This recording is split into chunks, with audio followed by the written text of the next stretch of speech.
Hello friends, welcome to vision point. My name is Raksha Srivastava. Friends, आज हम बाल विकास एवं शिक्षा शास्त्र के इंपॉर्टेंट क्वेश्चन को डिस्कस करेंगे जो कि फ्रेंड एग्जाम के लिए इंपॉर्टेंट है। ओके, तो स्टार्ट करते हैं। फर्स्ट क्वेश्चन क्या है? विकास की दिशा और क्रम हर बच्चे के लिए समान होता है, लेकिन हर बच्चा अपनी गति से विकसित होता है। यह बाल विकास के निम्नलिखित में से किस सिद्धांत को दर्शाता है? ए है अनिरंतरता, बी है रैखिकता, सी है एकरूपता एंड डी है पृथकता। तो विकास की दिशा और क्रम हर बच्चे के लिए समान होता है, लेकिन हर बच्चा जो है अपनी गति से विकसित होता है। और यह बाल विकास के निम्नलिखित में से किस सिद्धांत को दर्शाता है? तो वो पृथकता को दर्शाता है। Right answer is D. Next question, कथन ए कहता है बच्चों और बचपन के बारे में सामान्यीकृत दावा करना कठिन है क्योंकि इसमें बहुत बहुलता और विविधता है। और तर्क आर कहता है बचपन एक सामाजिक सांस्कृतिक संकल्पना है। ओके, तो ए और आर क्या है फ्रेंड? इसमें दोनों सही है और आर जो है सही व्याख्या करता है एक ही। ओके, राइट आंसर जो होगा फ्रेंड वो ए हो जाएगा। आगे देखते हैं। नेक्स्ट क्वेश्चन क्या है? निम्नलिखित में से कौन सा कथन बच्चे की समाजीकरण की प्रक्रिया की सही व्याख्या है? तो फर्स्ट है इसमें बच्चों के संभाव्य गुण, अंतर्निहित शक्तियाँ, आनुवंशिक सामग्रियों के पोषित होने का निश्चित परिणाम है। ओके, सेकंड क्या है? बच्चों को सामाजिक परिवेश के द्वारा पूरी तरह से ढाला जा सकता है। सी है बच्चों का विकास सिर्फ जो है उसके भाग्य द्वारा निर्धारित किया जाता है और उसमें न तो आनुवंशिकता की कोई भूमिका है और न ही परिवेश की, तो सिर्फ जो है फ्रेंड वो निगेटिव है, ये गलत है। ओके, इसमें जो राइट होगा फ्रेंड कि कौन सा कथन बच्चों की समाजीकरण की प्रक्रियाओं के लिए जो है वो की सही व्याख्या है, वो यह है कि बच्चों का विकास जो होता है वो आनुवंशिक और परिवेशी कारकों का जटिल पारस्परिक प्रभाव है। ओके, राइट आंसर जो होगा वो डी हो जाएगा। आगे देखते हैं। पियाजे के विकास सोपान सिद्धांत का सही विकास चरण क्या है? ओके, तो सही विकास चरण जो है फ्रेंड वो यह है, पहले होता है संवेदी गामक अवस्था जिसे हम इंग्लिश में सेंसरी मोटर स्टेज कहते हैं, जो 0 से 2 वर्ष तक होता है। फिर होता है पूर्व संक्रियात्मक अवस्था जिसे हम प्री ऑपरेशनल स्टेज कहते हैं, जो 2 से 7 वर्ष तक होता है। फिर होता है कॉम्प्लीट ऑपरेशनल स्टेज जिसे हम मूर्त संक्रियात्मक अवस्था कहते हैं, जो 7 से 12 वर्ष तक होता है। फिर होता है औपचारिक संक्रियात्मक अवस्था जिसे हम किशोरावस्था कहते हैं, जो 12 प्लस होता है। ओके, तो राइट आंसर जो होगा फ्रेंड वो बी हो जाएगा। आगे देखते हैं। नेक्स्ट क्वेश्चन क्या है? निम्नलिखित में से कौन सा पियाजे के सिद्धांत की आलोचना प्रस्तुत करता है? ए, पियाजे को यह विश्वास नहीं था कि बच्चे बुद्धिमान होते हैं। ओके, एंड बी, पियाजे ने पूर्व संक्रियात्मक अवस्था में बच्चों की क्षमताओं को कम कर आंका था। ओके, एंड थर्ड है फ्रेंड, पियाजे ने बच्चों को ज्ञान की सक्रिय संरचना करने वाला नहीं माना है था। एंड डी है, पियाजे में विकास की प्रक्रिया को सतत माना था। तो निम्नलिखित में से कौन सा पियाजे के सिद्धांत की आलोचना प्रस्तुत करता है? जो आलोचना है फ्रेंड वो यह है कि पियाजे ने पूर्व संक्रियात्मक अवस्था में बच्चों की क्षमताओं को कम कर आंका था। ओके, राइट आंसर जो होगा वो बी हो जाएगा। आगे देखते हैं फ्रेंड। नेक्स्ट क्वेश्चन क्या है? लॉरेंस कोहलबर्ग के अनुसार बच्चे जो होते हैं वो लॉरेंस कोहलबर्ग के अनुसार बच्चों का नैतिक चिंतन वाय पुरस्कार और दंड के द्वारा किस स्तर में नियंत्रित होता है? तो ए है पूर्व पारंपरिक, बी है पारंपरिक, सी है उत्तर पारंपरिक एंड डी है नैतिक संबंधवाद। तो लॉरेंस कोहलबर्ग के अनुसार बच्चों का नैतिक सिद्धांत वाय पुरस्कार और दंड द्वारा किस स्तर में नियंत्रित होता है? तो वो पूर्व पारंपरिक स्तर में नियंत्रित होता है। ओके, राइट आंसर जो होगा वो ए हो जाएगा। नेक्स्ट क्वेश्चन, जीन पियाजे के अनुसार मानव शिशु में कौन सी प्रवृत्ति और प्रतिक्रियाएं जन्मजात होती हैं? जीन पियाजे के अनुसार मानव शिशु में कौन सी प्रवृत्तियां और प्रतिक्रिया जो होती है वो जन्मजात होती है? ए, अनुकूलन, बी है स्कीमा, सी है मानसचित्र एंड डी है प्रक्रियाशीलता। तो राइट आंसर जो होगा फ्रेंड कि जीन पियाजे के अनुसार मानव शिशु में कौन सी प्रवृत्ति जो होती है वो प्रतिक्रिया जन्मजात होती है, तो वो है स्कीमा। स्कीमा क्या है? स्कीमा जो होता है फ्रेंड, अगर बच्चे को कोई इमेज दिखाई जाती है, जैसे घोड़ा दिखाया जाता है, घोड़े का चित्र दिखाया जाता है, तो घोड़े के चित्र को जो अपने माइंड में बैठा लेता है, उसके माइंड में जो घोड़े का चित्र बैठ जाता है वही उसका क्या है, वही स्कीमा कहलाता है, वही जीन पियाजे उसी को स्कीमा कहते हैं। ओके, राइट आंसर जो होगा वो बी हो जाएगा। आगे देखते हैं। नेक्स्ट क्वेश्चन क्या है? लेव वाइगोत्स्की के अनुसार नए ज्ञान की संरचना किस क्षेत्र में होती है? उस क्षेत्र के बीच में। तो ए, जो कि बच्चा जानता है और उसमें जानने का सामर्थ्य है, बी है कि जो कि बच्चा जानता है और जो उसकी पहुंच के बहुत बाहर है, सी है कि जो कि बच्चा जानना चाहता है और शिक्षक के विचार से जिनका बच्चे को ज्ञान होना चाहिए, एंड डी है जो कि बच्चा जानना चाहता है और उसके अभिभावकों के विचार से जिनका उसे ज्ञान होना चाहिए। तो लेव वाइगोत्स्की के अनुसार नए ज्ञान की संरचना किस क्षेत्र में होती है? उस क्षेत्र के बीच में जो कि बच्चा जानता है और उसमें जानने का सामर्थ्य है। ओके, राइट आंसर जो होगा वो ए हो जाएगा। आगे देखते हैं नेक्स्ट क्वेश्चन क्या है।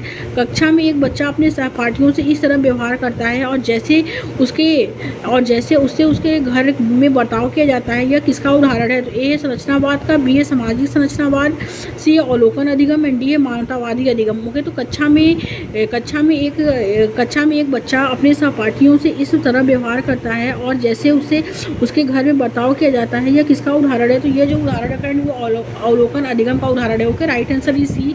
नेक्स्ट क्वेश्चन देखते हैं फ्रेंड। एक बाल केंद्रित कक्षा में क्या होना चाहिए? एक बाल केंद्रित कक्षा में क्या होना चाहिए? ए है इसमें फर्स्ट है बहुत से संसाधनों का प्रावधान होना चाहिए, लचीला समूहीकरण होना चाहिए और पाठ्य पुस्तक ज्ञान का एकमात्र आधार है, तो ये गलत है। फोर्थ है फ्रेंड छात्रों की सक्रिय सहभागिता होनी चाहिए और एक संरक्षित पाठ्यक्रम और योग्यता आकलन, ये गलत है। ओके, तो पहला चौथा और दूसरा और चौथा राइट हो जाएगा। तो राइट आंसर इज ए। आगे देखते हैं फ्रेंड नेक्स्ट क्वेश्चन क्या है।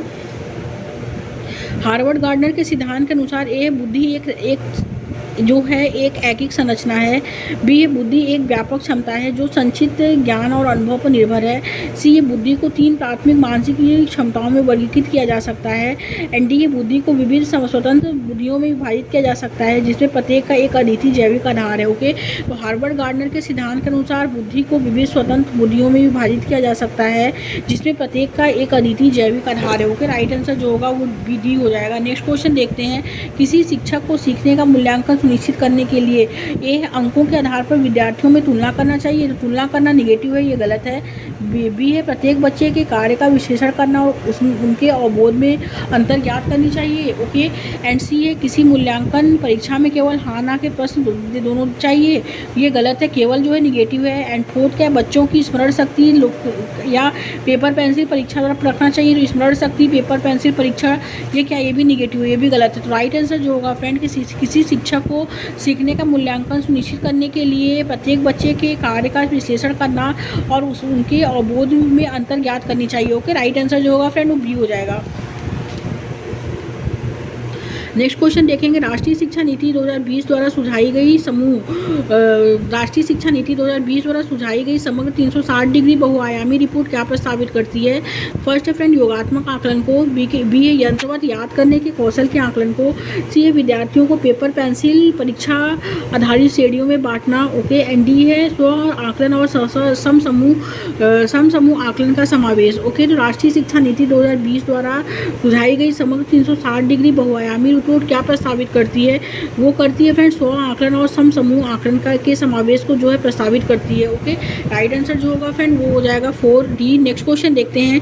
विभिन्न भाषी पृष्ठभूमि से आने वाले विद्यार्थी की कक्षा में एक शिक्षिका को क्या करना चाहिए?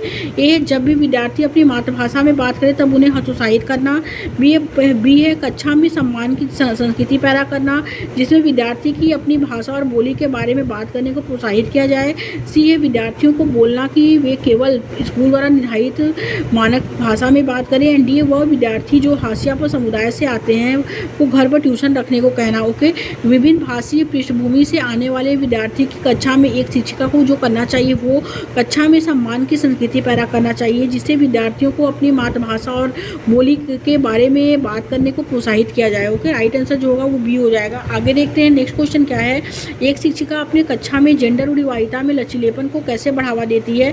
ए लड़कियों की स्त्रीवादी व लड़कों को पुरुषवादी विशेषताओं को प्रोत्साहित करके, बी ए लड़कों व लड़कियों को अलग अधिगम कार्य देकर जिसके लिए वह आनुवंशिक रूप से तैयार है, एंड सी है जेंडर उपयुक्त अपेक्षाएं रखकर लड़कियां जो है भाषा में अच्छा करेंगी वो लड़के भाषा में, एंड डी है व्यक्तियों को गैर रूढ़िवादिता भूमिकाओं में प्रस्तुत करके। तो एक शिक्षिका अपने कक्षा में जेंडर रूढ़िवादिता में लचीलेपन को कैसे बढ़ावा देगी? तो वो व्यक्तियों को गैर रूढ़िवादिता भूमिकाओं में प्रस्तुत करके बढ़ावा देगी। Right answer is D.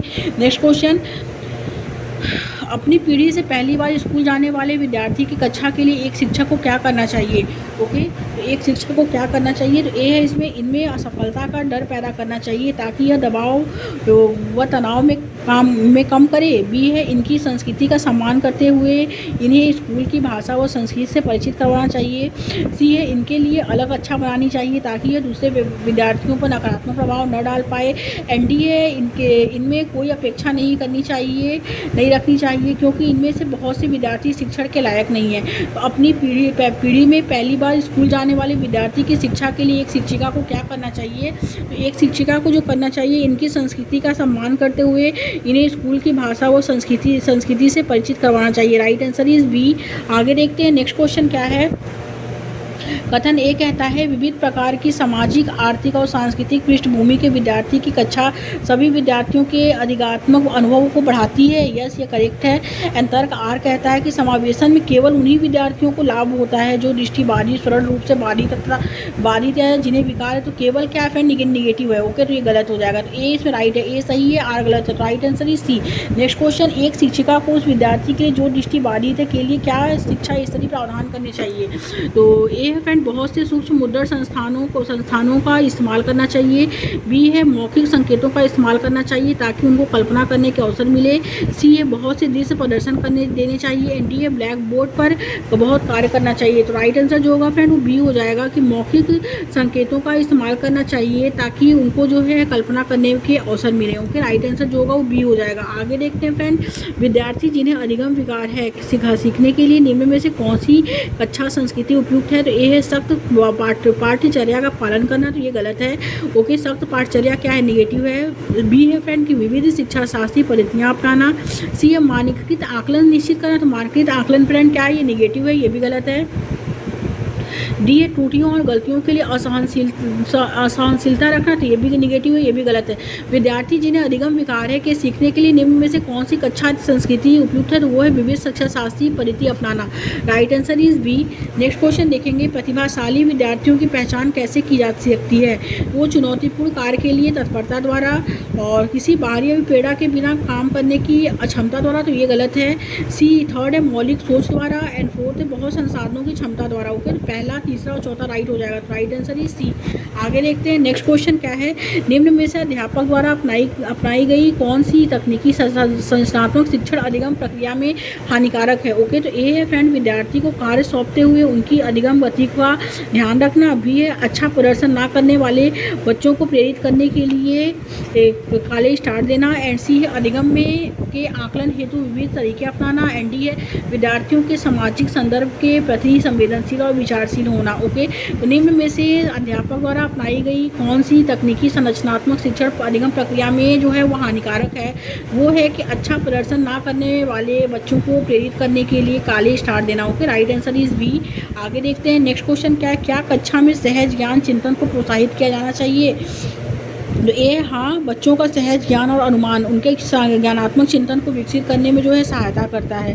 B है नहीं, सहज ज्ञान केवल कल्पना है और उसे अलग रखना ही चाहिए। तो ये गलत है। सी है हाँ, परंतु शिक्षक को तुरंत ही बच्चों को सही उत्तर देने चाहिए। एंड डी है नहीं, सहज ज्ञान चिंतन व्यक्तिपरक और अवैज्ञानिक है। तो क्या कक्षा में सहज ज्ञान चिंतन को प्रोत्साहित किया जाना चाहिए। हाँ, क्योंकि बच्चों का सहज ज्ञान और अनुमान उनके संज्ञानात्मक चिंतन को विकसित करने में सहायता करता है। राइट आंसर जो होगा वो ए हो जाएगा। आगे देखते हैं नेक्स्ट क्वेश्चन क्या है।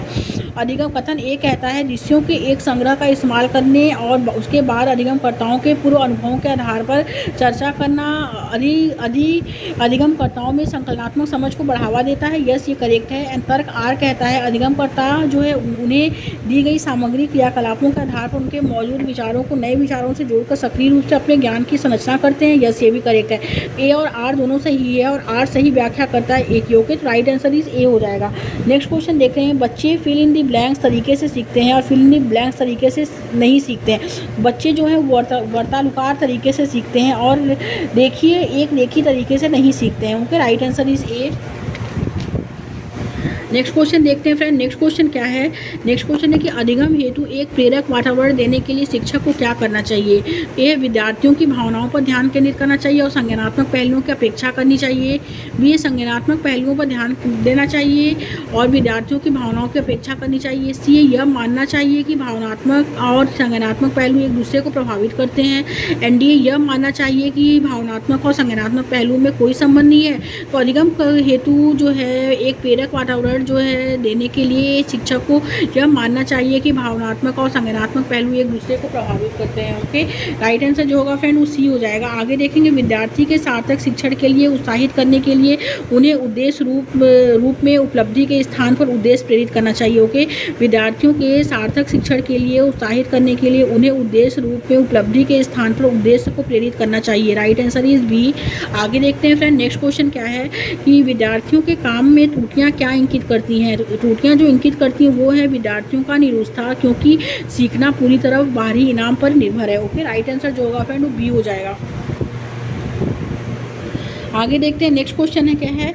समस्या समाधान की निम्नलिखित प्रक्रिया का उनके वर्ण से मिलान करना है। ओके, तो फर्स्ट क्या है फ्रेंड इसमें कि कलन विधि। कलन विधि जो होती है एक समस्या को हल करने की चरण दर चरण निर्धारित पदानुक्रम विधि है। ए का जो होगा वो सेकंड हो जाएगा। ओके, और सेकंड बी है कि सभानुभविक शोध प्रणाली या शोध प्रणाली। ओके, बी का जो होगा वो हो जाएगा सही उत्तर प्राप्त करने की एक समान नीति होती है। बी का स्कोर तुल रूपता जो होता है फ्रेंड वो होता है मिलती जुलती समस्याओं को समाधान को ध्यान में रखना। ओके, सी का फर्स्ट